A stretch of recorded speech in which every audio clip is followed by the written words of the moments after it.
এইবোৰ কি চিনি পাইছেনে? তিতা ফুল আকৌ বহুতে চাগে চিনিয়ে পোৱা নাই। এইবিধ ফুল গাঁৱলীয়া ঠাইতেই বেছিকৈ দেখিবলৈ পোৱা যায় আৰু গাঁৱলীয়া মানুহে বেছিকৈ ইয়াৰ জুতি লয়।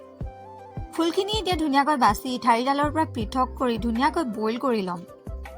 বহুতে আকৌ ফুলখিনি ভাজি খাই ভাল পায়। ভাজি খালে আকৌ তিতাটো বেছিকৈ লাগে, কিন্তু মই বইল ফুলখিনিৰ সৈতে বইল আলুৰ পিটিকাহে বনাম। এফালে আকৌ সৰু গামলা এটাতে পিঁয়াজ আৰু জলকীয়া কাটি থৈছোঁ, তাতে অকণমান নিমখ আৰু কেঁচা মিঠাতেলো দি দিছোঁ। এতিয়া বইল ফুলখিনি চাকনিৰে তুলি পানীখিনি টুকি ল'ম। তিতা ফুল আৰু আলু পিটিকাৰ সোৱাদেই বেলেগ। যদি খোৱা নাই আপোনালোকে খাই চাব কেতিয়াবা বনাই। এতিয়া গামলাটোত আলু আৰু ফুলখিনি দি ভালদৰে পিটিকা কৰি ল'ম। এতিয়া হৈ গ'ল তিতা ফুল আৰু আলুৰ পিটিকা তৈয়াৰ। টেন টেৰেন।